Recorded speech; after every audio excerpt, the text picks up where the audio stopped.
So do I need to be paying attention to the comments No, that the comments will be afterwards. So then, or am we'll I be just writing down comments as they have feedback or questions. But what you're going to do is just present your map to us. So present what you have going on, what your player goal is, what the player is going to be doing, and just the overall setups in your level. And I'll be following along on the screen with my mouse. You can also have your map open and be selecting icons as you're talking about them to make it clear to us what your plan is. So just go ahead and walk us through what your design is. alrighty? So based off of is a kind of a limestone quarry. So the player is going to be in this area where it's kind of been mined out, and there's a little bit of kind of much wildlife there in terms of um, because everything's been mined. And then here's a little river that.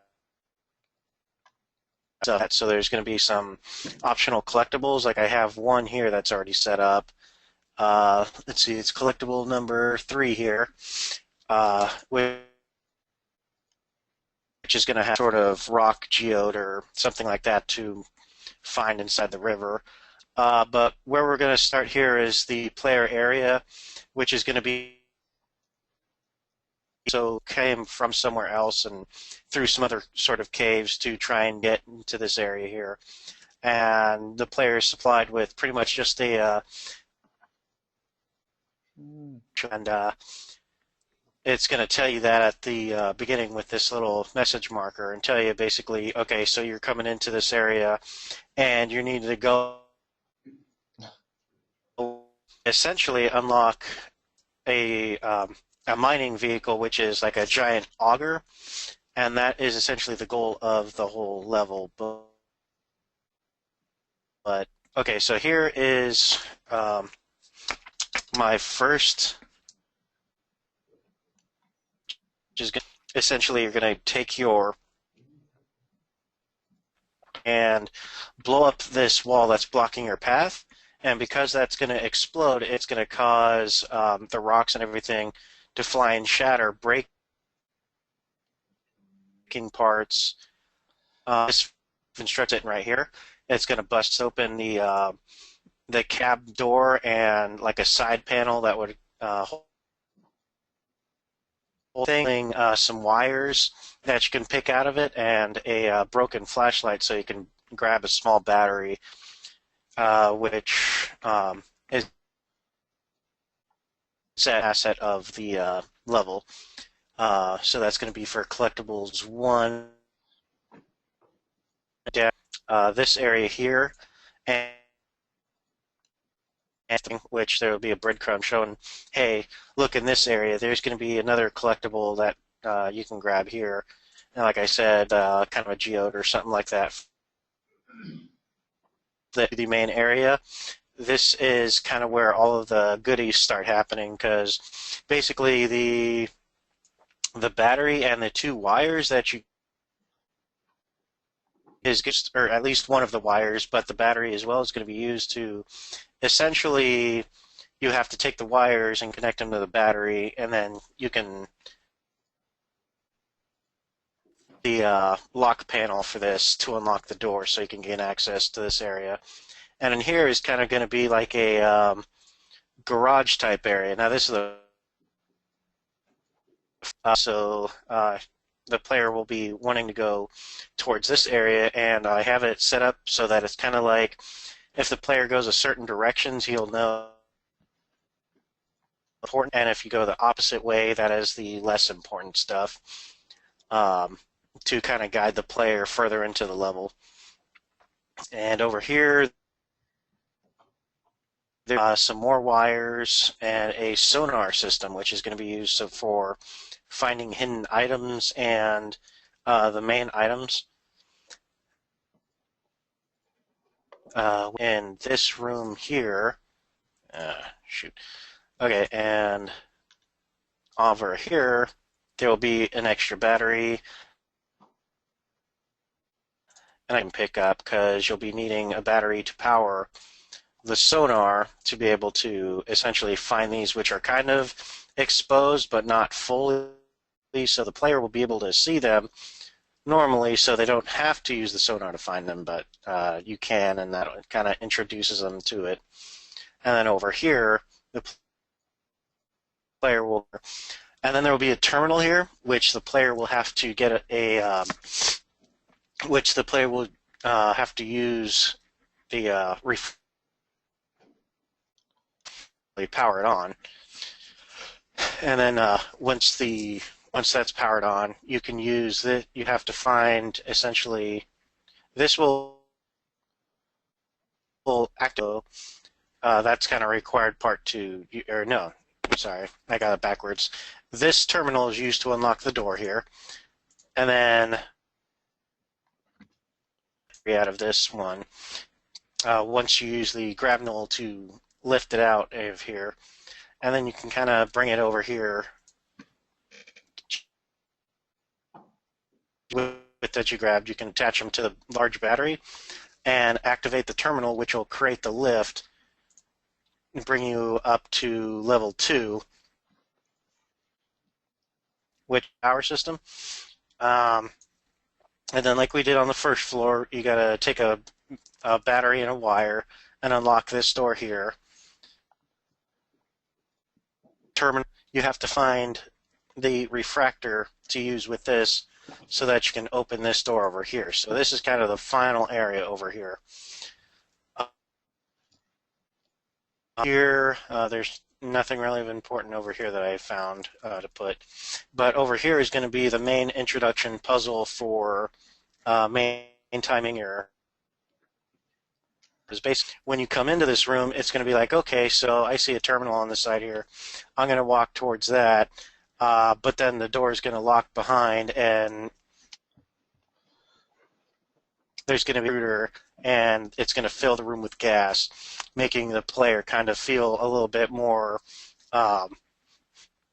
claustrophobic and danger. I need to get my stuff together, and so your visibility will be low, and the player will have to be in his room, and this terminal will be locked because you have to use a refractor to turn it on. All right, and then what's going on in this? What's going on in this final area over here?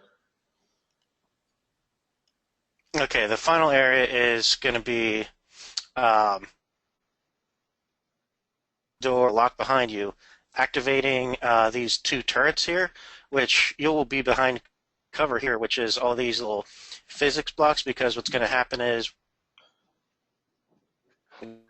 supplied form, which will show that the turrets are shooting at him, and you'll get a 5-second timer announcement, basically saying you have 5 seconds before the room is filled with gas. These physics things here, aside from these 2 here, floor, so you'll lift those up to use as cover to get to the large car battery to activate these terminals. Okay. And then you'll have to take it from one side and go to the other, activating those to shut down each terminal. And gas will shut off as well. All right, so I definitely. And then once you get that, you'll come over here. Yeah. And this is the ending here. So I can definitely see you have a good start to your IPM. You have a few mechanics in here that you're using a few different places, which I like to see.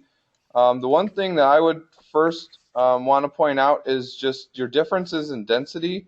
So up here in your interior, this is looking really good. Like the amount of interaction and density in here is what I want to see. But then you have a little bit of scarcity out here, as well as these empty spaces. So it looks like you have these same little rooms on the first and second floor down here, where it's just a turret and nothing going on. Same thing over here, turret, nothing going on. So if this isn't part of the player experience, if this is, I mean, I know you still have more time to complete this, but think about how you can incorporate the player path into these rooms. Maybe the player is forced to come in here and break through a wall and come out the other side. Or maybe you just want to omit this altogether or change the actual layout of the building. You had mentioned something about a breakable wall in this room. but there was no clear symbol to me or anything that I could quickly discern. So maybe you have something in your legend, but you had mentioned a breakable wall, but I couldn't find it quickly. So maybe you want to have an Uh, icon for well, it exactly where wasn't that much is. of a okay. Um, And then the other thing, I like that you're traversing this to the second floor. Definitely adding any verticality to a level is a good thing, and just more traversal in the vertical space, not always just horizontal. But think about your overall layout, right? Because I like what you're doing here, but the point where I go all the way up here, and now I'm to this point, right? I'm at objective 3, and now how do I get back through here? Do I go through this wall? Is there some way to get through, or do I physically walk back around through this hallway again? It would be a physical walk Yeah, back through the doorways so to get that back over there. so that's twice where I'm walking through this hallway, right? Where right now there's no interaction. There's not much going on.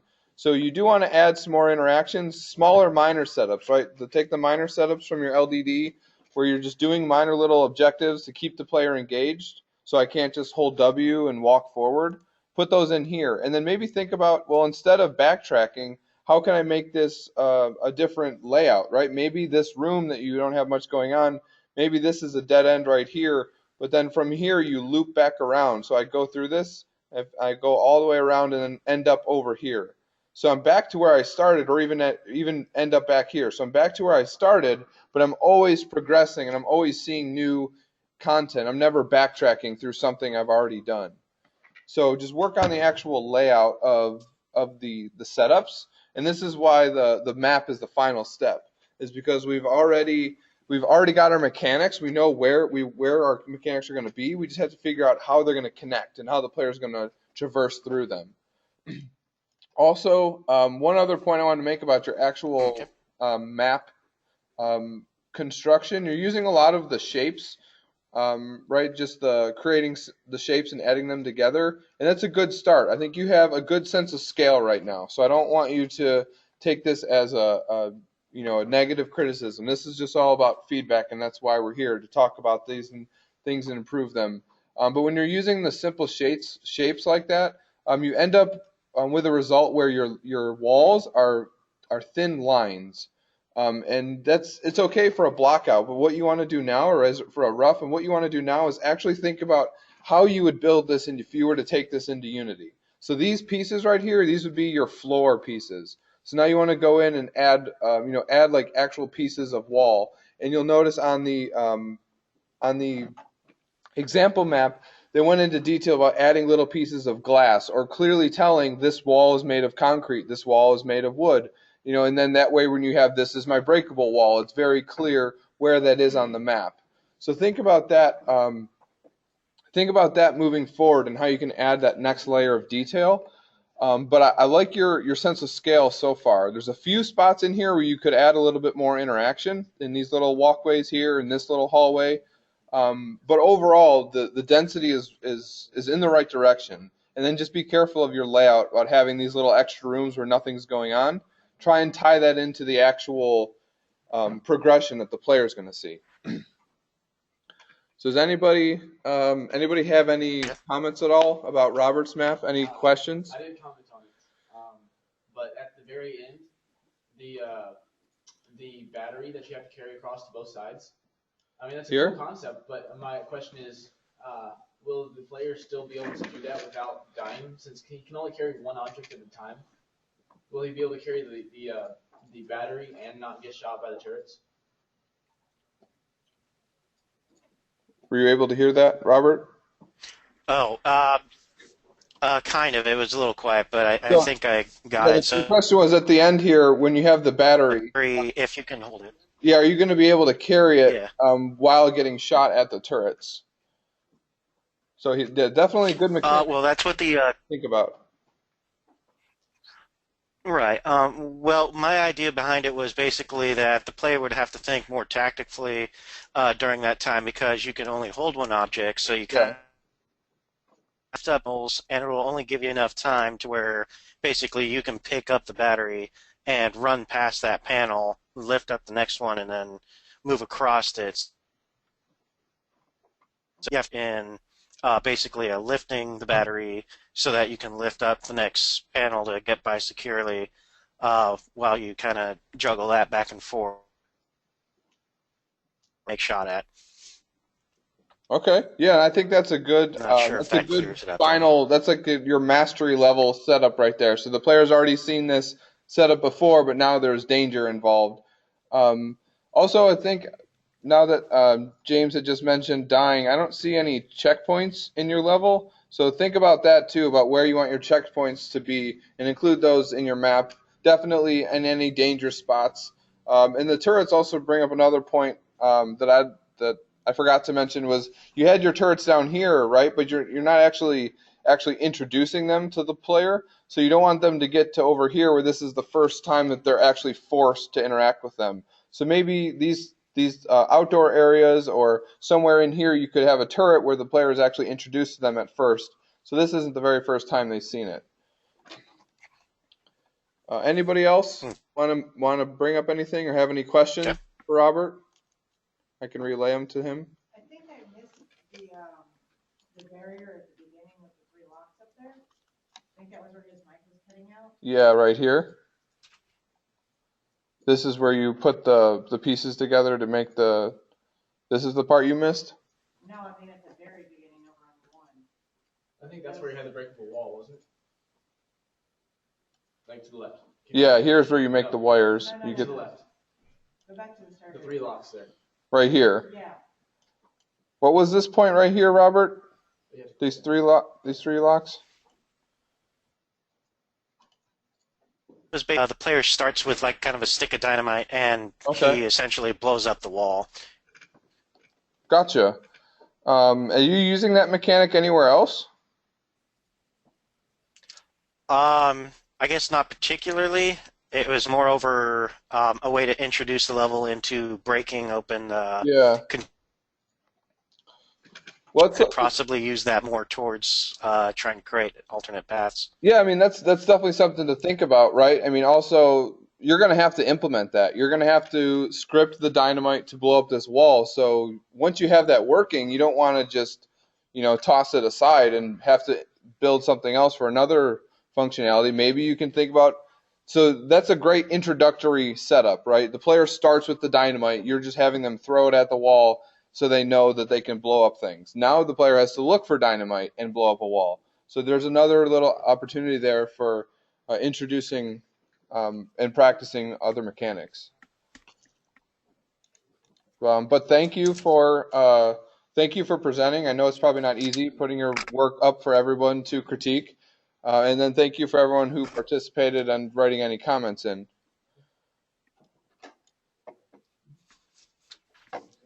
Well, thank you very much. No problem. All right.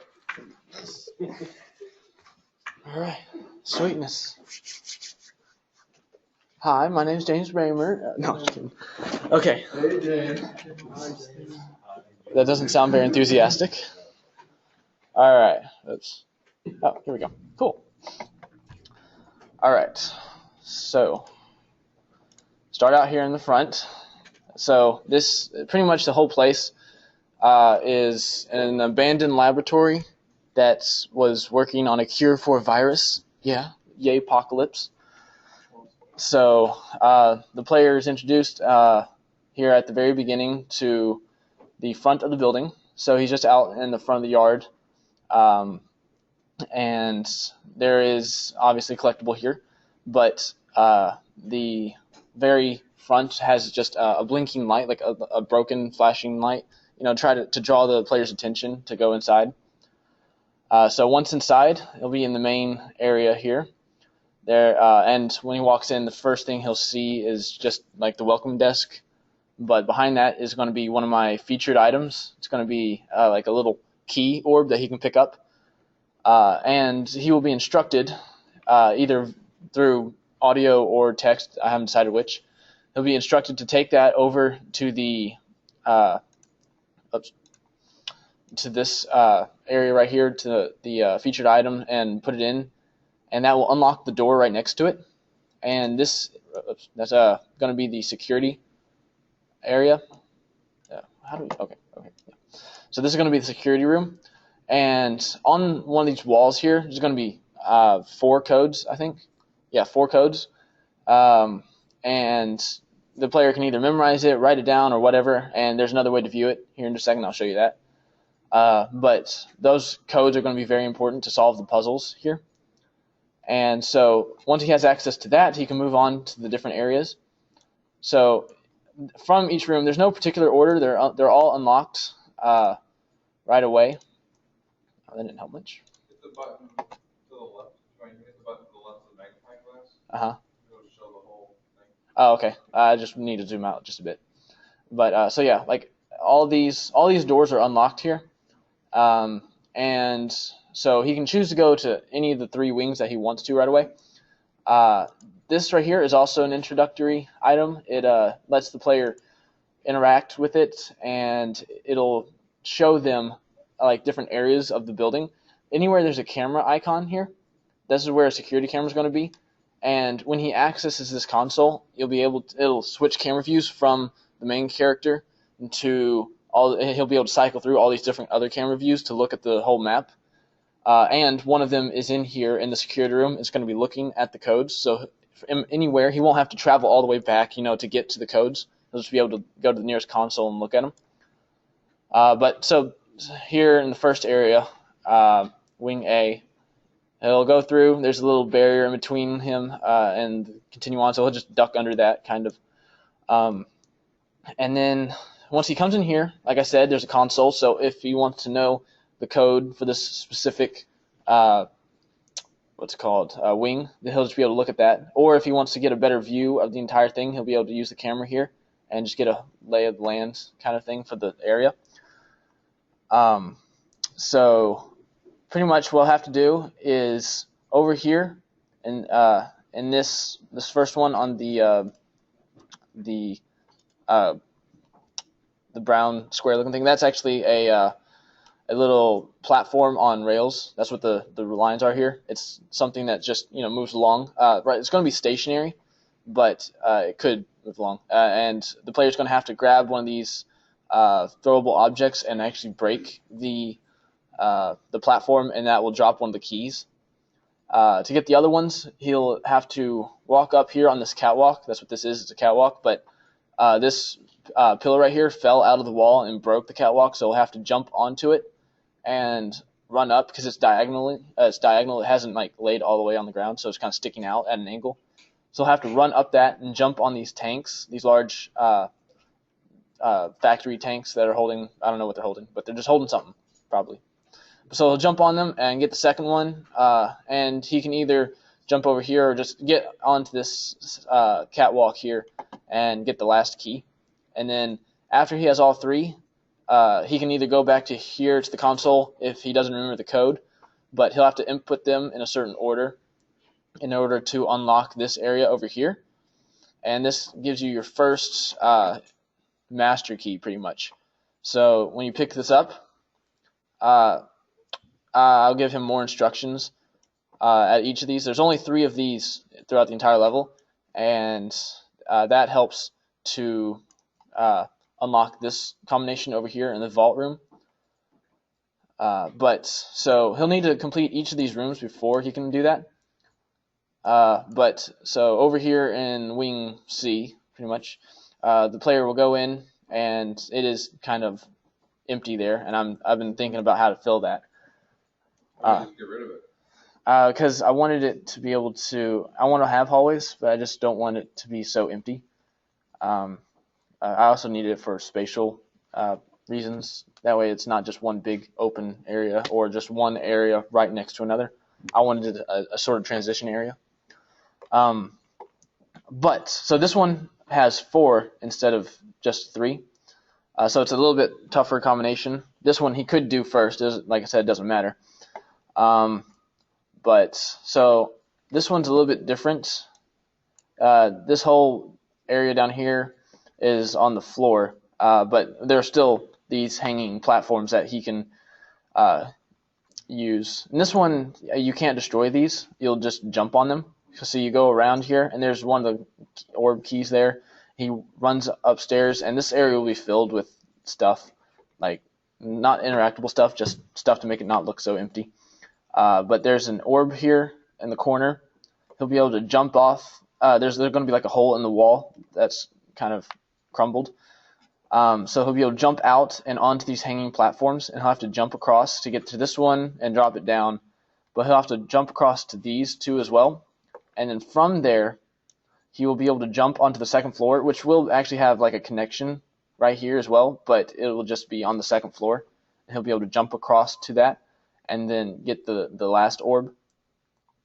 And then as well, he'll have to find the combination to this one, input it correctly, and get the second orb, or the second master key over here. And then for the last one, he'll, like I said, still be able to view all the rooms, find the combination, and just get an idea of what this room has. But to start out with, the player there will be an orb over here in the corner. He'll be able to run up the catwalk and jump out onto these platforms again, and he'll have to jump all the way across each one. So this is a little bit more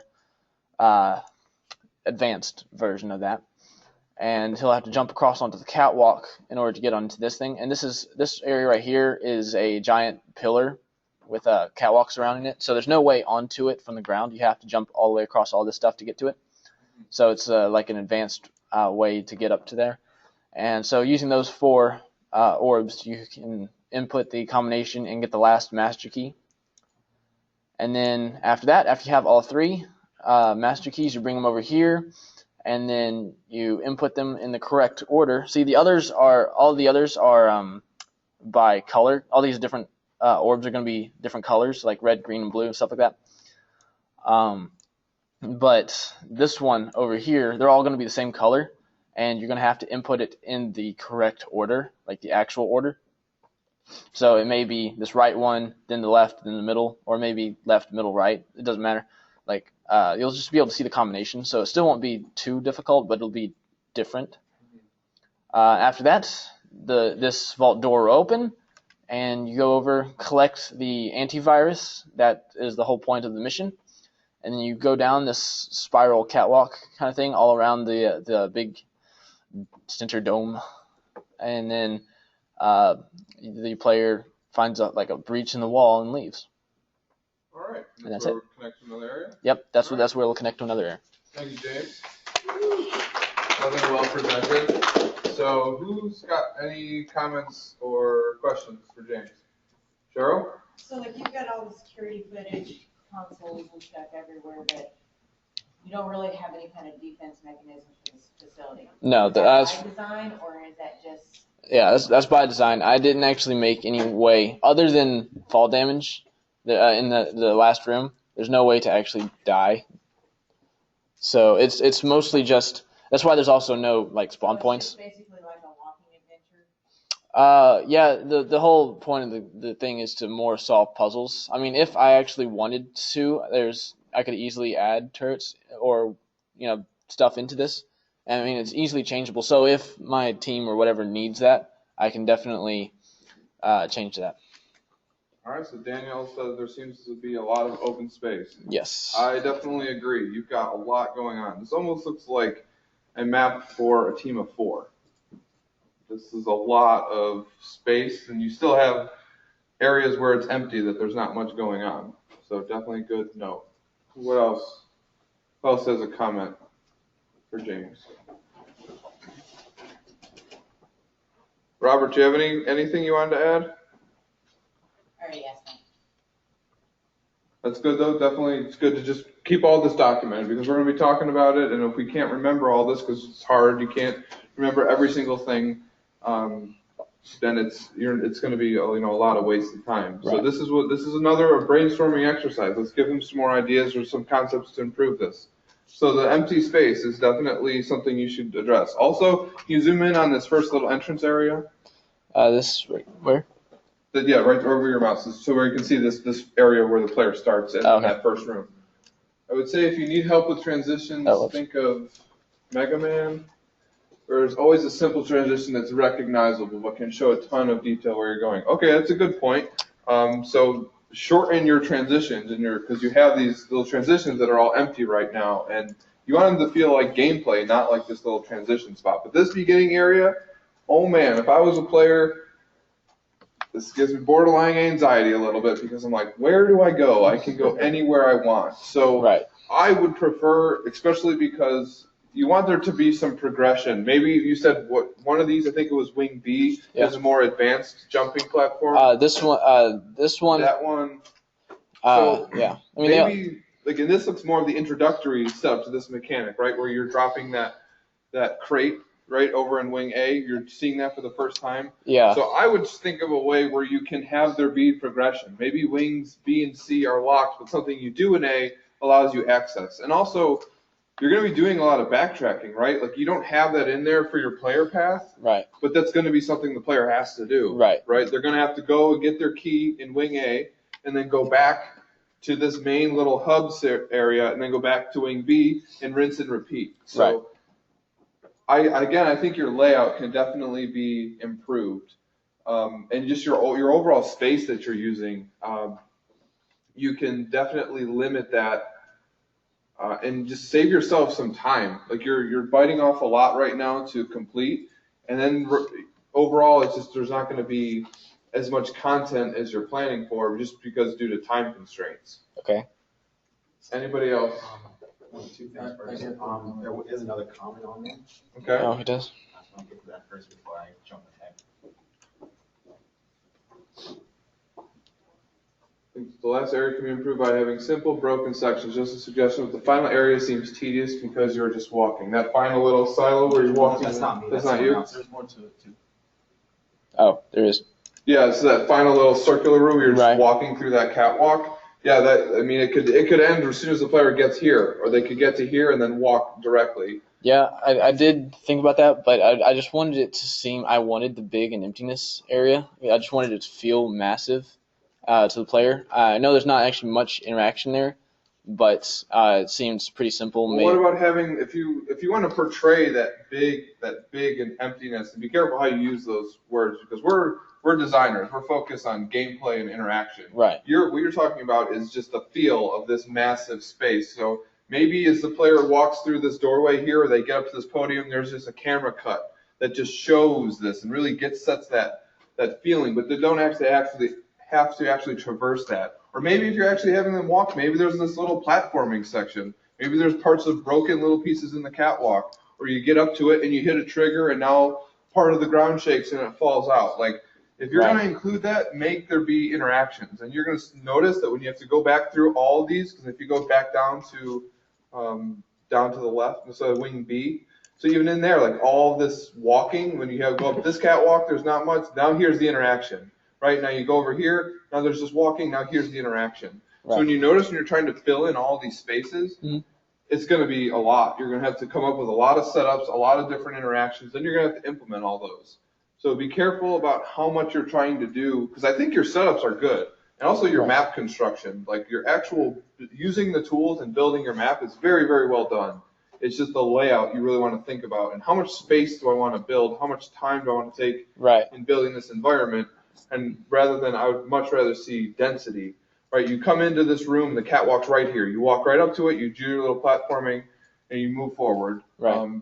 Try and limit these empty spaces. See, the vibe I was going for was actually a lot of Portal 2. See, Portal has a lot of big and open spaces, but it doesn't seem like it's too slow or empty. Yeah, but that's also with Portal's traversal. I could put a portal on this wall and shoot one on that wall over there, and now I just made this interaction with just 2 steps. So it's also within the design of what you've been given. Yeah, that's true. But some of the areas, like walking behind the walls and everything, there aren't any places to do that. You just walk on catwalks, and it's mostly like a casual kind of. Yeah. I'm going to get there. And usually that when they're doing stuff like that, that's when they're developing the story, right? Right. Like GLaDOS is talking to you or making fun of you. Which is a lot of the times what I'm going to be doing. Like I said, in here, right here, it's not just going to be the player walks in like, oh, I don't know what to do. There's actually going to be like audio telling him what to do. Yeah. And so a lot of players are facetious, right? Sometimes they're jerks. You tell me, all right, go into Wing A and learn these things. I'm like, Y. I can go into wing C. Right, and that's you and you have to guide players, or they're going to be rebellious. Like right, that. and I set it up so they could do that because any of these individual rooms can be solved on their own. You don't have to necessarily do them in progression; they're individual. So whenever a player wants to go into wing C first, he can do that, and as long as he knows to look at the code, which will be explained on entering the area, then he will be able to solve the puzzle. Okay. I have one more question. So the player can Sure. skip your whole level? The player has to complete each 3 of these rooms before he can solve it. Because Does that mean I can get all the way? How far can I go before? Like, can I get right to this vault door? you can get to right here, but you can't get past. You can get all the way up to there, but you have to solve this puzzle in order to get past this. But you don't have to solve any of the other ones to get past that. To get up to here, no. But in order to get past this, you have to solve all 4 of these puzzles. Yeah, I mean that's gonna be really difficult to communicate. You It's should gonna put be really. something like a scripted event or like some sort of like, not dialogue, but what's the thing we have here? Like story or Voiceover? that Voiceover? says that like, you need this to Right. complete Yeah. this puzzle. There's going to be that. There's going to be the audio talking to the player the whole time, saying that you need to solve each of the 3 locking mechanisms in order to get the keys to unlock the vault. So it's going to be explained that he needs to do all 3 of these before he can continue. Maybe, Go ahead. the other thing I had was, maybe it's just me, but, you know, you've got your rails with your little blocks and stuff on them in these 3 rooms? Right? They look wrong. I Wrong. mean, just in where they're positioned on the map. Can anybody else see that? Like What I'm talking about? So like you've got this one in the corner right here, right? right there? Yeah. Okay. Okay. All right, now zoom back out. Because that looks like it would connect to the one at the top. To that one? Yeah. Maybe that's just the way my brain works. Oh, like you mean like it would go outside and connect or something, or? Yeah. I mean, it looks like it would be, I don't know. That's an idea. It could lead to something else. Maybe there's an set extension. You actually build those. That's true, but that's something to think about. in game you wouldn't really notice that necessarily because you can't That's see. what I'm saying. I was just Right. looking at it top down like that. Yeah, because you won't be able to see into the other rooms with this because this is all underground stuff. Yeah. Alonzo, did you have something you wanted to add? I wanted to comment that I actually really actually enjoy the way your map is laid out. I feel like it definitely fits the scene, how you're trying to go for the facility and everything like that. Right. All I can say is that the empty spaces can be distracting sometimes. I'm not saying make everything smaller and more condensed. Right. But That's what just I'm like saying. everybody else. I'm saying make them smaller and more condensed. Yeah. But just fill the empty areas with some type of interaction. That's all. Yeah. Right. But if it comes to that point, you might just have to make it smaller. It's a little bit of both, right? Like it's cutting some of it and adding the interaction. Like go back and zoom in on this little second floor area. This is a great example. Yeah, So that here has you nothing there. You want like a hidden collectible or something, right? But here you actually are writing, all right, so here's my path. I go down, I collect this thing. Now I come back. So I'm going through this hallway twice. Right. Why not just have your collectible like right here? So the player gets up to like right by where your collectible, your hidden item is.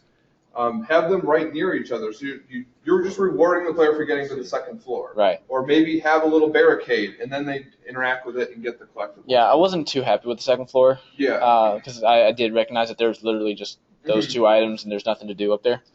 And go back to the starting point, like the very, very starting point. This is a great example of not putting stuff on the player's path. I get what you're trying to do, like having this little hidden goodie, but don't let me just walk into the facility. Put something there. That's a great example of putting the crates right in front. Now I move the crates out of the ward immediately. I'm rewarded with a collectible. So the first few seconds of the game, I'm already learning that, all right, I can move objects with this grab null and I can pick up items. Right. You can also have a little goodie like that on the sides, but you also want to be putting things right in the way of the player.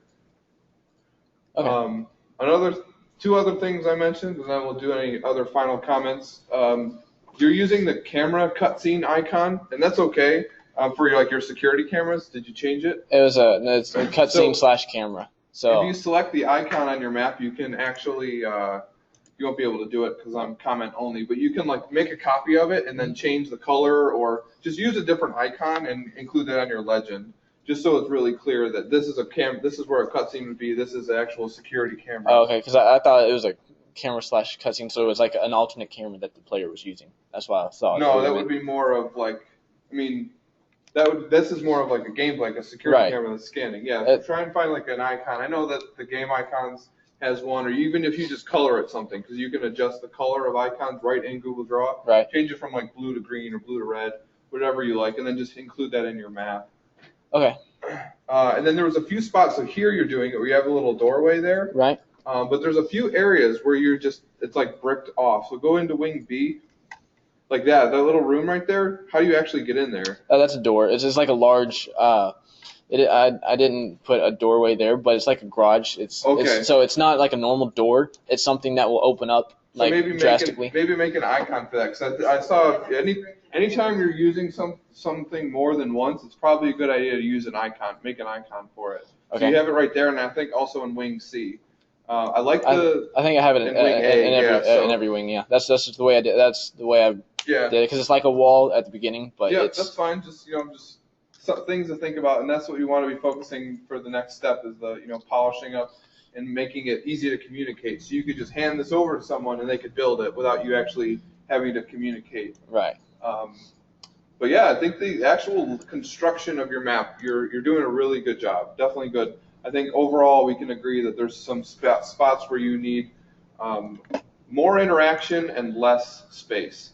So think about that moving forward, and we're just protecting you from yourself, because if you're planning this and you're signing up to say, all right, I'm going to build this, and you bring this into level design, they're going to be expecting you to build this. Right. So it's a little bit of not spreading yourself out too thin and focusing on the quality rather than just the volume and the quantity that you're working on. Right.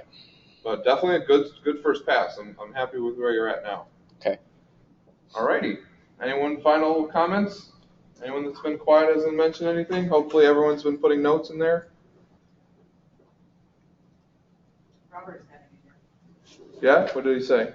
So if you connect the rest of your rooms with your vault room, that should help with the open space and transitions. That's a good idea. After every wing, you could go into this vault room, because that's a good point, because I can just see you finally get your objective in your wing, and then you have to go back. There's no quick way. Maybe if there was like a little not teleporter. That's not allowed. Yeah, like an elevator or like a riding platform or maybe that little rail system. You could ride it, or there's probably me playing too much Sunset Overdrive.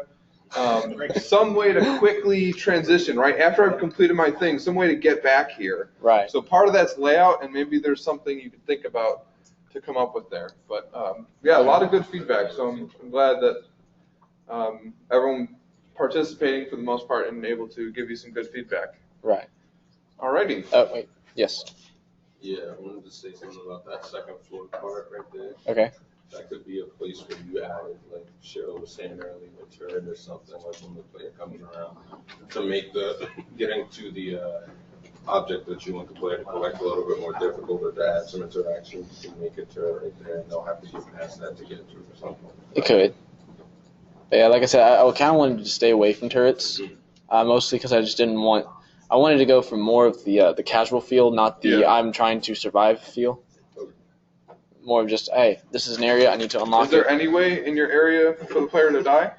The only way I can think of right now is fall damage from the center place right here, because it's going to be a large dome, so it's going to be quite a distance to fall. Well, then definitely put in some checkpoints. I mean, maybe that's another mechanic that you want to think about. Think about all the things you've been given, because you've been given a constant damage volume, right? Mm-hmm. So like acid or fire or water or some type of toxic gas, whatever it is, right? So that's another thing we've provided for you that works and functions.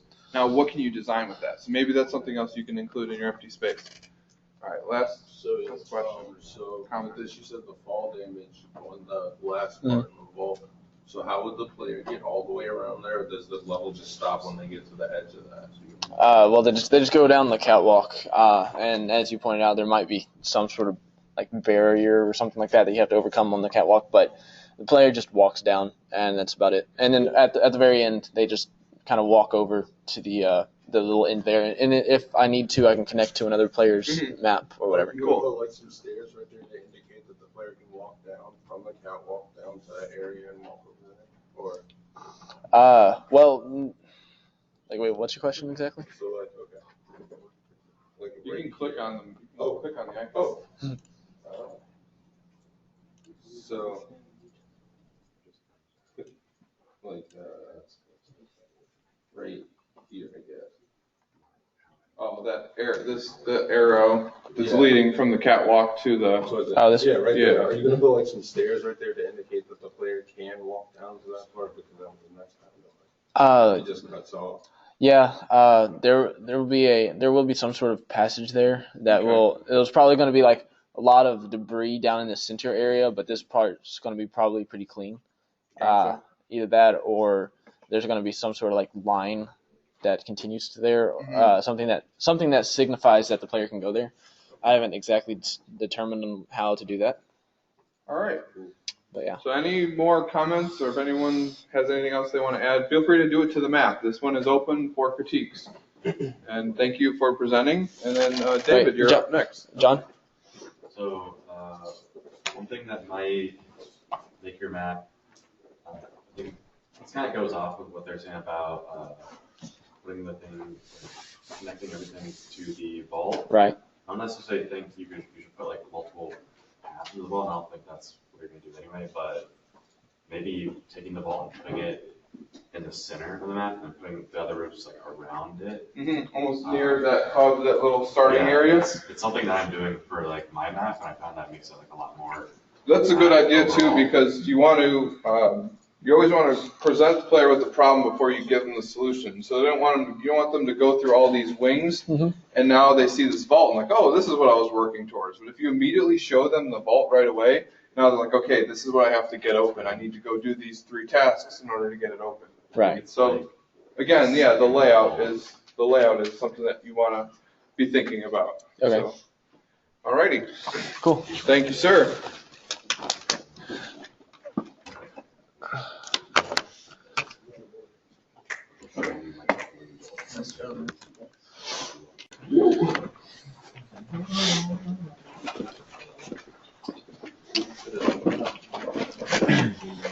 Portal 2 reference 2. I like it. Oh, yeah. Okay, so player starts right here. This story it's probably going to be an audio cue that tells the player that they need to grab this battery. Like, that's the whole point. That's why the bass sent them here. I guess I should probably add an entrance here, because it wouldn't make sense that you just kind of pop up here, you know, because this is locked. It's a good start, but I mean, that's something you can think about when you get to Des 3. Yeah. But it's as long as you have something behind there that you know this is where my connection area is going to go, you can. Yeah. You Because I was thinking, like, this is the end of the level, and then maybe connects to the next player. Okay. You know. So the player immediately knows, like, oh, I need to.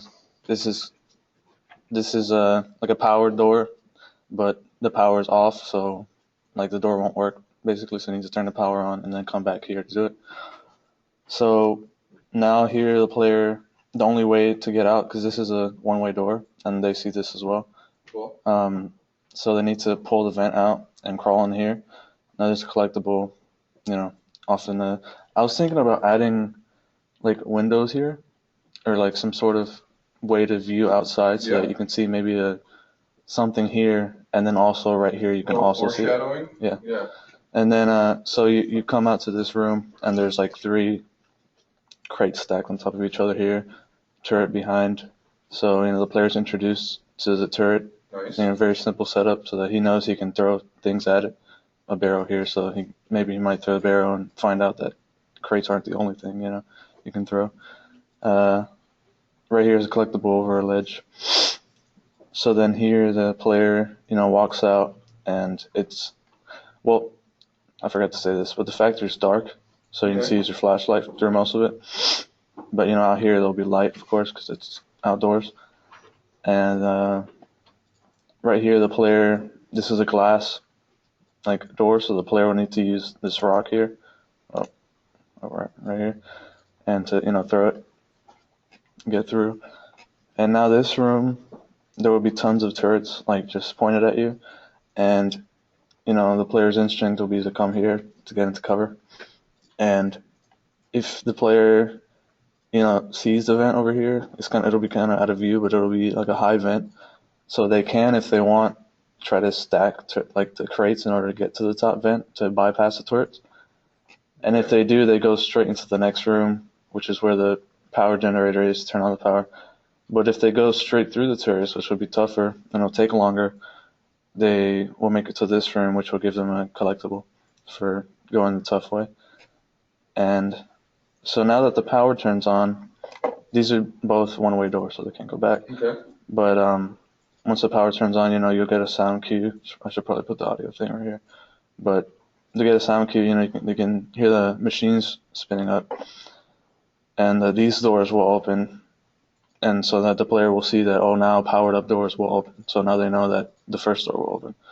So they go through here, and this breadcrumb will explain that these levers control the direction of these conveyor belts. These are conveyor belts, and so it'll be spinning, towards the player, and they won't be able to cross. But once they change the direction, they'll be able to cross.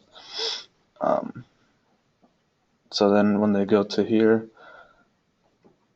they're going to go through this door, and this will be another lever, but this time it'll be kind of like a jump the player has to make. So this is kind of a platforming section. And now so the conveyor belt will be spinning towards the player, so they won't be able to jump. And also this door will be open, but once the player turns the lever, the door will close. So basically this door opens whenever this is going the wrong direction, the conveyor belt. Okay. So once the player crosses, if they want this collectible, they'll need to grab the crate, come over here, and toss it at the lever. Okay. So then they come back and grab the collectible. What if they drop the crate in the hole? I don't know. You have to restart, close the game, and open it up again. So maybe what you want to think about is some type of, maybe there's a conveyor belt or something that's spitting out these crates, or some type of spawning, thing that's spawning some contraption that's making these crates. Or you could just have it, like have if it it gets below a right here. certain altitude, you just reset the position. Have it back reset, there. yeah. So that way, Oh, yeah. just like if it keeps failing, just it goes back. Yeah. Yeah, I'll probably do that. This vent, well, I'll explain the vent later, I guess. So you go through here, and this breadcrumb explains that there are 3 levers in this section, and they each control, a conveyor belt. So now this conveyor belt is kind of at a 45-degree angle, so you have to come here in order to climb it, and then kind of goes up. Vertically? Yeah, it's kind of. Okay. So it'll be up, and then you have to jump, this way. So kind of the same thing with this one. I actually haven't decided yet. I guess we'll see it as to test the player's jump ability and whatnot. See, if they can make it here, or how I'll do that. But it'll probably have to be at a slight angle. And so this lever will do the same thing. The conveyor belts will be going the opposite direction where you're supposed to. But if you don't change the direction and you go this way, which is the wrong way, you're supposed to go this way. But if you keep going this way, there'll be a collectible hidden here in a vent system. All right. And then the vent will drop you back off in this room, so you can easily go back and Cool. You could do a little foreshadowing there too. So let the players see through the vent. They see that collectible, but they can't get it. Yeah. That's a good idea.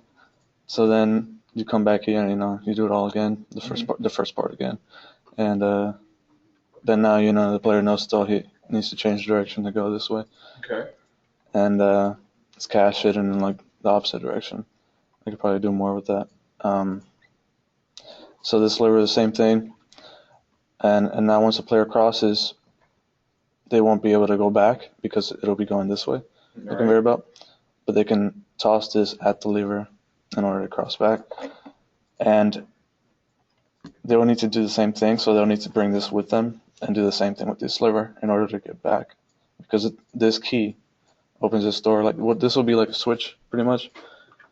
And then once they, turn the switch on, then this will open. So then they'll need to, use this in order to hit the levers and go back. All right. So this is the final room.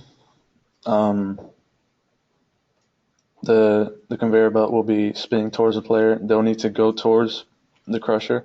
This is the crusher right here. This whole section, I guess, this area. So it's kind of like it smashes, and then the conveyor belt goes toward it. Well, it goes away from it at first, and you need to turn it on. And once you turn it on, that's when the crusher turns on. So the player sees like what the danger is in the room, basically. And the crates will be there too. And basically, the player needs to. What he learned from here was to stack, like how to stack crates and whatnot. He needs to do that while like under pressure, and you need to stack crates in order to like before you get to this part, so you can jump. Like as it's moving, you jump.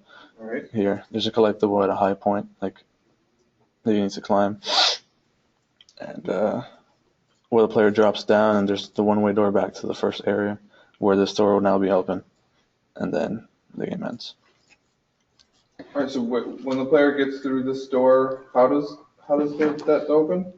Well, this open when you turn on the power. Oh, okay, back there. Okay. And then so that when the player sees these two doors will be the same door as this door. Mm-hmm. So the player will see these two doors open and will know. Gotcha. You may want to include like a cutscene there when the player hits that, show a cutscene of that door opening up at the end, so they make that connection. And then you have that as your featured asset. What exactly is your featured asset down there? The conveyor belts. The conveyor belts. Okay. The power turning them on. Yeah, I would say the system, and this is a good example of it's not just an asset that is his featured asset. It's this entire system of the conveyor belts, getting them functioning and working with the player. That's going to be something you're going to have to test. Also, getting these levers to work with the conveyor belts, right? Getting them to change directions. That's going to be something. And then also the physics objects to destroy the levers to turn off the conveyor belt. So that whole thing, that is the featured asset. That's a really good example of it's not just this one item. It's this system, this mechanic that he's going to be working on. And the crusher as well. So should I just, since these are all featured assets, should I just put it right here and that's it? For the power? No, I mean, I think how you have the icon is fine, but if you want to, in your notes, include, at the top where you do, player goal and featured asset, if you want to include, what makes up your featured asset, list out everything, that'll be acceptable. So, Great job, definitely. Good presentation. Thank you. So, who's got any comments or notes for David? And please, if you want to speak it too, also, after we talk about it, go back and actually write the comment in the map itself. So for Tyrannosaurus there again. I don't know if that actually works. No. I think you may have to be on edit. Oh yeah. It did. So on the terrain pieces? Yeah, for this one specifically though. Right there. Yeah, like you said, going off of players' paths and stuff, will you make some kind of indication that there's something behind the trees? Yeah, this light will be probably blinking. Okay, cool. Nice. So at number 8 down there, whenever the player's stacking boxes, what's to prevent the player from being shot by the turrets while he's stacking all the boxes, or climbing the boxes that he just stacked? I don't want to make this vent too high, so that you can just do it with 2 boxes, and or I don't know. I guess I'll have to test that more. But the idea is that these turrets will be kind of scanning the room at the same time, Right. Back and forth, so the player will have time to put it and then come back to cover, wait for the laser to go back and then. Okay. So they're not going to be individual. Basically, they're going to have the same laser, Mm-hmm. Okay. in the same direction. That makes sense. Yeah. Hopefully that works out. John, did you have something? Yeah, I like how when you were, I assume you're doing this while you're designing your level as well, especially when you were explaining it to us as the other designers we potentially working with, that you were explaining kind of the psychology you wanted your player to go through, right? Of I wanted them to be here and learn this, and then they'll notice this, and that they can do this, and they'll use this later, things like that.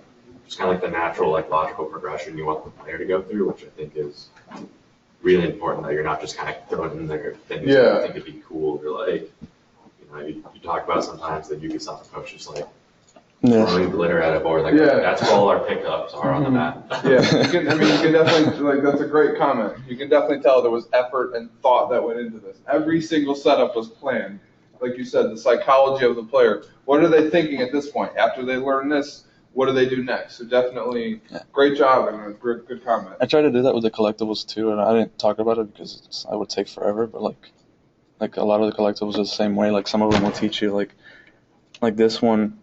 Well, this one is just underneath an object, but like in order to get this collectible, you have to throw the thing. Yeah. So then that's what you need to do later. Cool. So you have to do it to get the collectible, and then you have to do it to progress. Definitely, good job of the IPM. James, you got something else? Robert actually has. Robert? Yeah. What did he say?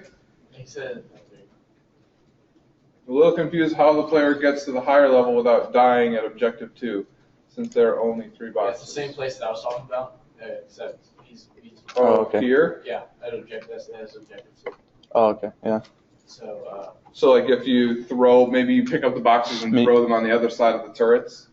No, he's talking about how to get into the vents since there's only like 3 boxes, and so like how are you staying behind the cover and getting up there when there's only just a few boxes there? Yeah, I guess I'll have to test it. I mean, if it's like too difficult like that, then I might just add more crates, or make the vent like lower so that it's not so high. Maybe. How many boxes were you planning on having to have the player move? Right now, I was thinking maybe, like maybe the vent is just 1 box higher. I say 1. Totally like 1 box. We move 1 box to the crate. That's your interaction. And then you also, if you make the crate, you make the vent a rigid body, right? And then you actually grab it and pull it off, right? And then you jump up to it. That's 3 interactions in a very short amount of time. And okay. So that seems alright. I think 1 would be acceptable. Mm-hmm. Any other comments about the map? I like it. Thank you. Tim? Dan? Nick? Nothing? You guys got nothing? I will say I really like the attention to detail. I see that you put actually a lot of work into it. I'm glad that you had visuals to see what you had in mind. Good work with the reference images, definitely. Thank you. I like the density. Definitely good amount of interaction. There's never going to be a spot in here where I'm going 10 seconds without walking. There through the vent. This is the only thing. Yeah. You have a little spot, but that's okay, right? Maybe you want to have a little voiceover in there, so the player can talk to themselves, or you have one of the bats that's talking down to the player that's telling them something. Little spots like there, it's okay to have there be a little bit of a narrative or something in there while the player is just navigating through this. I think I'm just going to be like making fun of the player for taking the easy route. Yeah, they can do something like that too. There's going to be windows showing the turrets and stuff too.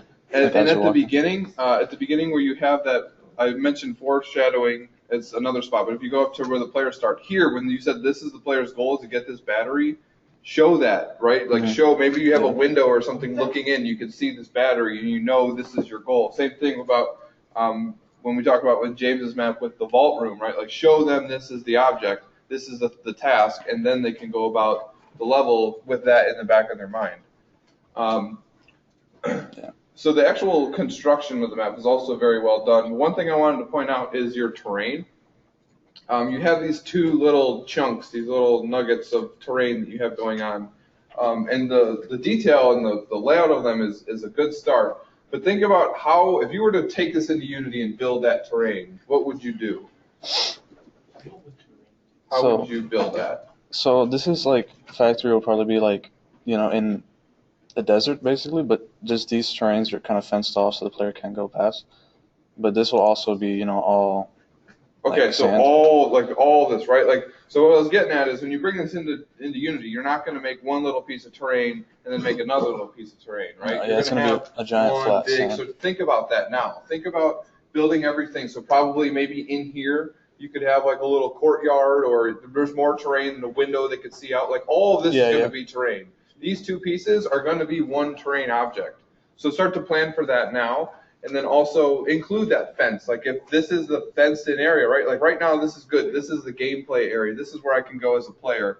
Now start to think about what can I see as a player? What else is all around here? Yeah, and this part right here, I also want to do something like that. Yeah, have a little window or maybe a little broken grate or a little broken vent that they can see through and see outside. Maybe have a little light coming in through there. Definitely some good stuff going on. So any questions for us or any comments from anybody else before we move on to Cheryl? just forgot, but it wasn't really too much negative. That's actually another good thing I wanted to say. I didn't find out too much negative about it. Yeah. That's my only thing. Didn't Is think a why lot is about there? it. It's supposed to be like a post-apocalyptic world and stuff. Why is there nice grassy maintained areas? And why is there no synchronization? Oh, there's no towers to climb to use the map. Sorry. Oh my god. I'll add that later. I'll add that later. Oh yeah, when you die, when you fall in the pit, it says desynchronized. Oh, it says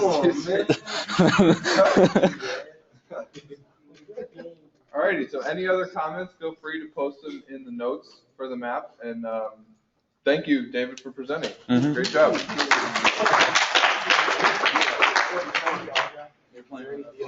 Future ancestor. Okay. So who knows the difference between, like, what do I, if I do get this revision, what's, it's going to get it on your local machine. It's going to get that revision. Let's do that. So, but then see here it says 1 of 2, right? It's not the most up to date. So what I'd have to like make an edit and then change it. What I can do instead is if I do a rollback. No, so what rollback is doing, and this is important, and this is a little bit of a disconnect because I know in design tools they tell you to do a rollback, but he shows you a get revision. So there's a little bit of a disconnect there. So a rollback is going to get revision number 1, right? So the first before it was deleted. But what it's gonna do is create a new revision of it. So if I go to submit this comes up. And then Perforce is nice enough to include what it's doing right in the list for you. It's the one change that will write a description for you. So if I go to do it, it's creating a new revision, right? So now we're up 3 of 3. But all 3 is a copy of 1. So that's what rollback does. It's really helpful. I like that better than get revision, because if I do get revision, so say I want to get, I just delete it. If I just do get revision and then change it to revision number 1, I still have the file, but the server isn't up to date with the right one. So that's why we always want to keep it the most recent. I delete your shit. That's fine. I mean, that's why it's better to happen now than in the next 2 classes when you're working in massive Unity projects. Am I on the right monitor? Okay.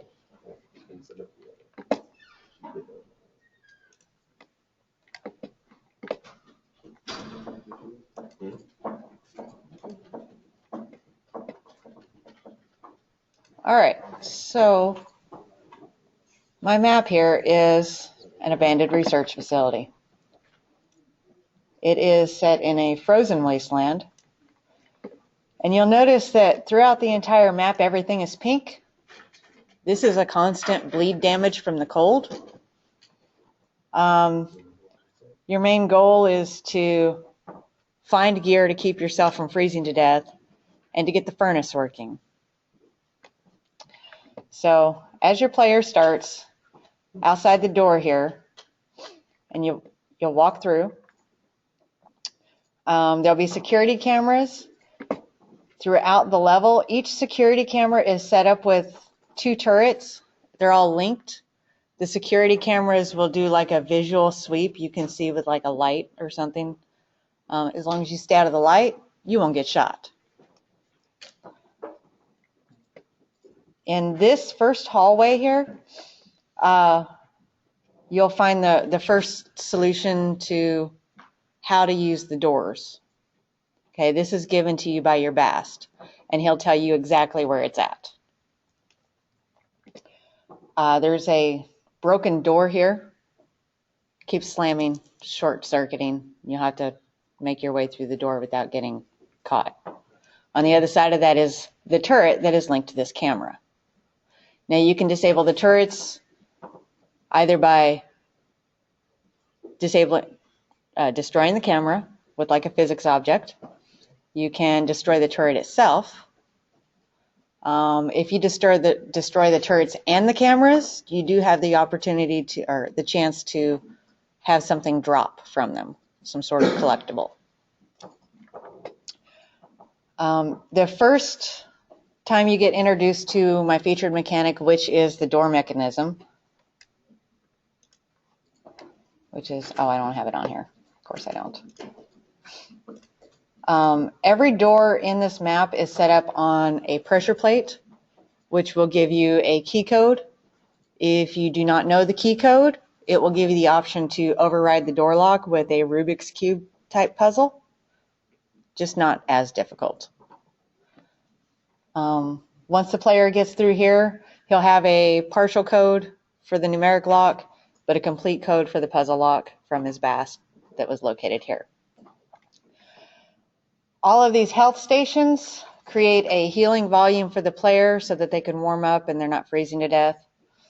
In here, every one of these rooms, except the supervisor office, will have crawl space access so that a player, if they choose, they can go down here into the crawl spaces, which I'll get to in a minute.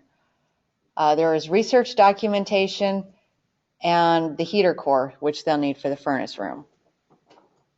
Now, I'm assuming from looking through the danger zone stuff and previous classes that we can pick these items up and hold on to them, like as in inventory. Yeah, they go in your inventory. Okay, because that's what I was counting on. They'll get a piece of lightweight gear for getting into the room, and their first piece of narrative. All of the narratives that you'll see with this icon, those have all got some sort of security code or some sort of clue on how to unlock a door mechanism. So then they're intertwined within this story. They're either going to be an audio log or a video log. Now, once the player gets all their stuff out of here, they'll come out, make their way through this door.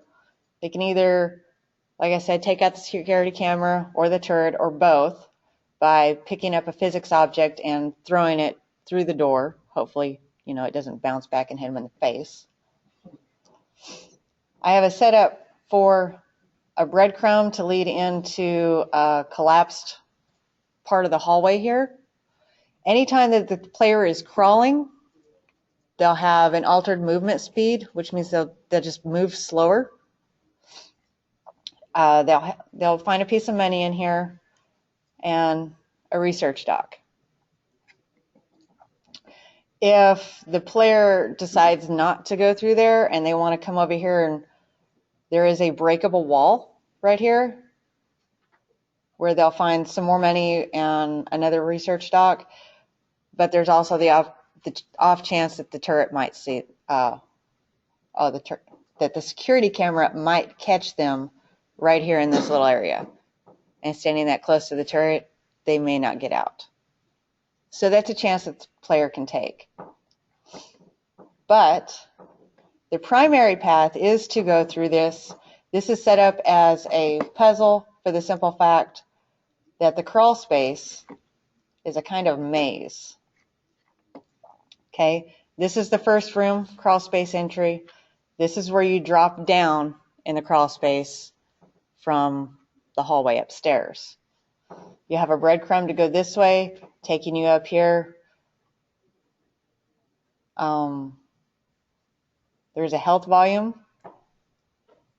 So you're going to do so it's like a heater or something to... Yeah, okay. Be like little crank style heaters that they can... just interact with and restore their health completely. As long as they're standing next to it, eventually their health will get full and then they can proceed. The heaters only last for certain amount of time. So once, I would just suggest that if you're going to go for this mechanic of the whole time you're in my area, you're constantly being ticked for damage. I would, have these points where it's a checkpoint. I would probably have a checkpoint anytime the player is able to get their health back to full or close to completely full. But obviously, a lot of that's going to come down to adjusting numbers. But you still want to plan for it where you don't want there to be this constant sense of rushing while you're still trying to search and explore. You still want there to be this little factor, right? This sense of urgency, but you don't want it to be too punishing. Yeah, I tried to make sure I had enough of these scattered throughout the level to make it a little bit more feasible. But as a player comes up, they'll reach their first little access ladder, which takes them into the crew quarters. Inside the crew quarters, they'll have reached another checkpoint, and it puts them, on the inside of the door this time, and they'll still have to open it. They'll find a solution here, which is a partial solution for this executive office up top. In some of the foot lockers and things, they'll be able to find like gear and whatnot. Mm-hmm. There's an audio log to get into the supervisor's office, and then another piece of the heater core. When they make it back through this door here, they're faced with a security camera. They either have to duck out of the way or disable it. Making their way north, they have a breakable wall here. Through the breakable wall, they'll be able to find the executive offices. And they could go directly into the security office or supervisor's office from here, as long as they got, I didn't put it on here. There's supposed to be another solution down here for the supervisor office, because this room has got a double lock on it. So we've gone from one lock, now we're up to 2 locks in order to get through this. And they've got the 3rd heater core. They've got some more Arctic gear, but this whole side of the room is completely blown open. Oh, and each room, my God, I'm so bad at explaining this. Each room has got a window right here. Okay. Definitely probably important information to portray in your map.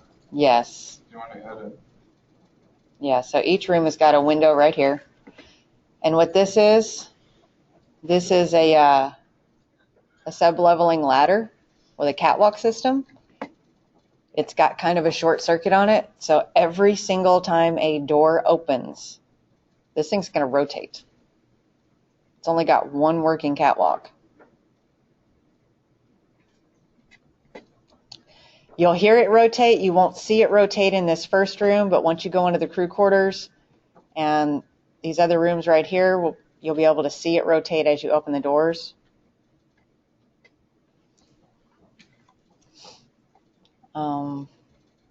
So initially this was supposed to be 2 complete floors, but I got really panicked and oh my God, I've overscoped this. No, I like the start of your layout right now. So the overall goal of the level, if I was correct, is to find those solutions to get into that supervisor's office. And then, this one right here? Yeah, and then what do you do in there? There's a research asset that you have to get. Okay. And then something to keep yourself warm? Is that yeah, when I get that's, into there? Am I now warm? Is that a safe area? It's hard to tell. It's got Arctic, so there's 2 different kinds of gear. Yeah, so the supervisor's office is a safe zone, or executive office is a safe zone. Okay. You won't experience bleed damage in there, but you will find the rest of your Arctic gear, which is better than the blue gear that you found in these other levels. All right, and then that'll keep you warmer. Where do I go from there? Because I don't see the ending is there. Was your ending in the... No, my ending is at the catwalk. Is going to be my transition point for another player's level. Okay. They can go up or down or whatever. From that supervisor's office to that middle section through that point 5 and 6? Yeah. Okay. But this is the furnace. You have to, in order to get your power turned, once you get your furnace working, your bleed damage goes away. So. Okay. And then through here, these are just some other little collectible areas that you can get out of this door. And This whole corridor right here has got an increase in temperature drop because of the exposed area of the facility. Gotcha. All right, this little break in the wall. Yeah. Players can climb over it.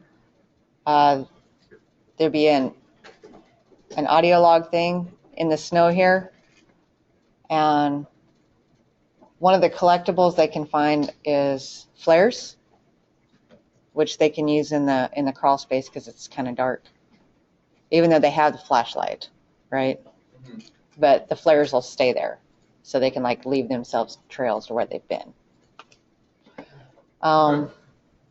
They can cause an explosion in the snow and ice banks here to, oh, what happened?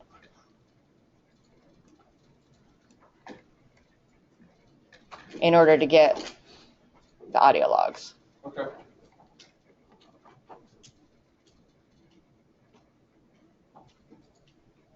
All right. Definitely a pretty good start. Who's got any comments for Cheryl? Rodney? So with the bleed damage, I had the same idea. Do you know how much health the player is going to lose per second, or do you have like a certain? Well, their health per second is probably, I've got it in my notes over there. Yeah. But that's all something you can adjust and balance. Yeah. Start real low and then increase it, or start high and then work your way down. Yeah, because every time that you see the little snowflake with a thermometer, the player experiences a temperature drop. So every time there's a temperature drop, it increases the bleed damage. It's definitely a fine balance, right? Because with scraps, you want there to be this element of exploration. You don't want to punish players too much where you want me to collect these items, you want me to explore, you want me to search around, but you also want me to be getting to where we need to go quickly. So it's going to be a delicate balance, but it's a mechanic that you can definitely utilize. And that's what the purpose of the gear is for. So like as they first start finding gear, it's like lightweight jackets and stuff like that. But then they'll find like Arctic gear that gives them significantly better resistance to the cold. James, got something? Is the health actually in the game stored as an integer, or so like can we take it down by half a point, or does it have to be in? It's an integer. So it has to be taken down in the exponential value store. Yeah. Who's got something for Cheryl? Any notes? Well, comments? my comments are. Tim, question? I'm just maybe missed it. The gray crate icon, what is that? Pressure plates. Uh-huh. Pressure plates. It's a pressure plate. So you have to put a crate on there to. No, you have to be on it. You have to be on it. You have to be on it in order for the doormat. Yeah. It's in the flowchart legend, but it's not in the map legend. Yeah, make sure you put that in there. How are you interacting with the puzzles? Like, do you get taken to a second screen? Or like... Yeah, it takes you to a first-person screen.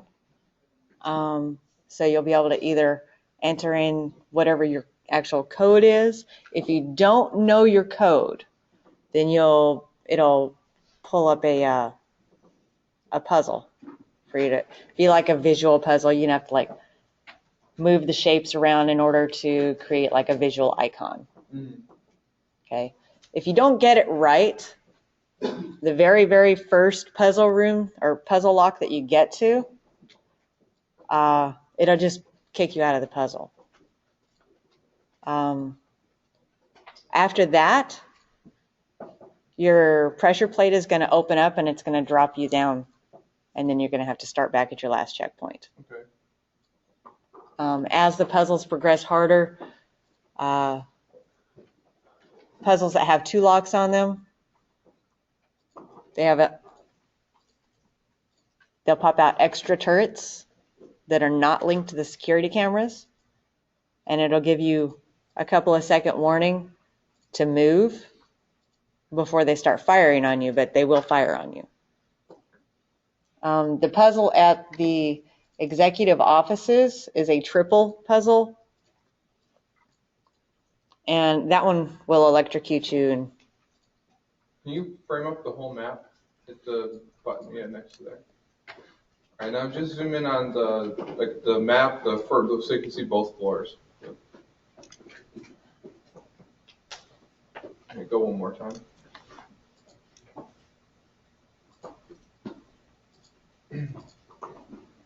So a few things I want to point out is it seems like you're using the player path, but then you're not at the same time. There's like little areas and little glimpses where there's like down here you have this little path up to here, up to this breadcrumb, and then there's really not much more until you get to this note 4. So it's not. That's because it comes in Yeah. to Okay. here. So it goes to there. I just forgot to fill the rest of it into here. So that means, is there no way for me to? I cannot proceed, so I can't walk through this hallway, or can I? This little hallway here. Yeah, that's if you find the breakaway in the wall and you knock the wall down. So I don't have to go up to the vent. You don't have to go up to the vent. Okay, I would adjust that. I think what you have going on with the vent system is cool. Like it's another way to add that verticality and add a little bit variety and transition. I would have spots where the player has to go up into the vent. They have to crawl through. There's a spot where they have a little heater, and then there's a break in the vent, and they have to drop down into the next area. So when you're starting to do this, well, they can, or they don't have to, or maybe they do, maybe they don't. It becomes a lot more difficult to actually design. So I would definitely be careful of that because you want there to be a linear experience that you can plan for, that you can design, that you know certain players, that all players are going to be doing these tasks up until a certain point. And just your layout, and I have some questions just overall with the layout, like one was regarding that, and also your turrets and camera system. I really think that's a cool mechanic, but it just I think like the space that you're trying to confine yourself to, like over here and then over here, like there's just not enough room for the gameplay that I think you're planning for. So just think about the overall adjustment to maybe making those sections. Maybe there's a little like indent over here, right? A little chunk that the player can have a little bit more space to roam around. Also, another nice little touch will be, this would be more of player feedback, but something you want to plan for is actually having a visual connection between your turrets and your camera. So maybe you have like a little wire on the ground that leads from the turret up to the camera. So you visually know which turrets are controlled by which cameras.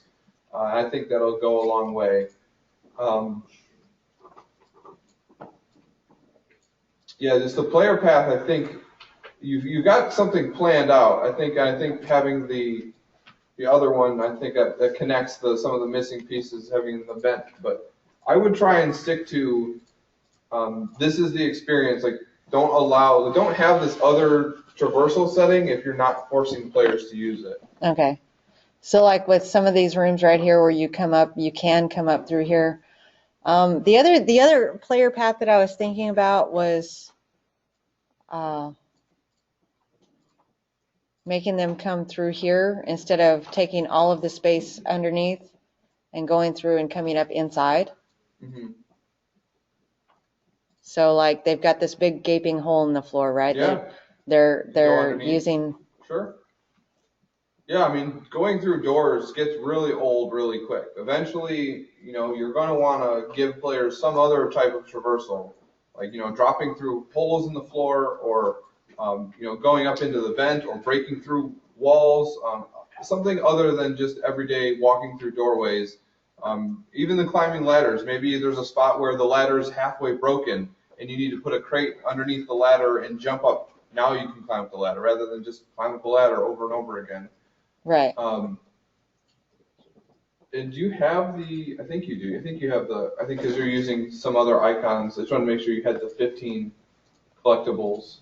I don't have it filled in. It's no, over here. You have the actual icons on your map, right? I think you just have a variety of different ones. Yeah. Yeah, okay. James, you have something? Yeah. So when in the crawl spaces, how do you know which way to go? Like I know you said breadcrumbs, but what are those breadcrumbs? And like, how does the player know which way to go? I was thinking about that, and I thought about maybe like really dimly. I really wanted it to be like a pitch black experience in there, right? But maybe like some sort of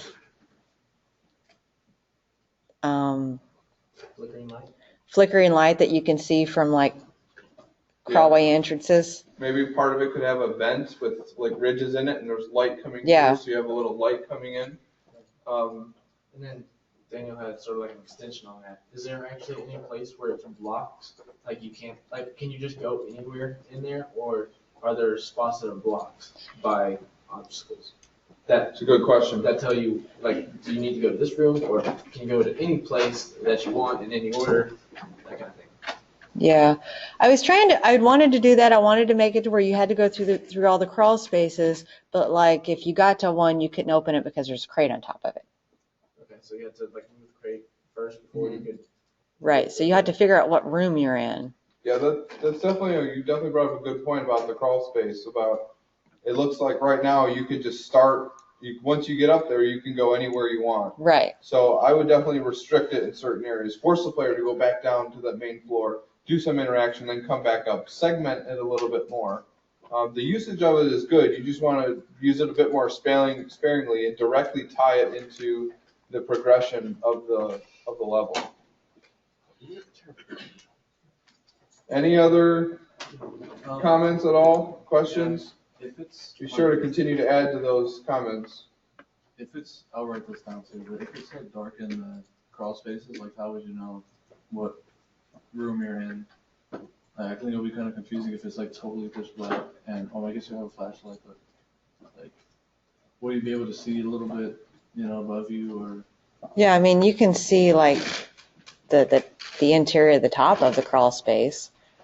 And I'm assuming that you're going to have to be crouching on it, right? So just from not necessarily a design perspective, but from an actual gameplay perspective, I know the camera will be above the actual crawl space. Like you'll be able to see down into it. Like your character will be crawling in there, and physically won't be, but your camera will be up above the crawl space, looking down, most likely, unless you're like looking perpendicular to your player, which no one really does.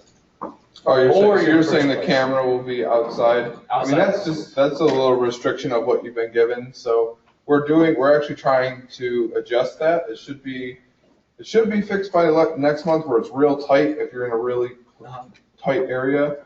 But that's something that, I mean, you just have to work within the parameters of what you've been given. Right. That's what I was trying to say. Like you might want to plan for. Yeah, just think about that. So like you could test out the size of it, how big it is.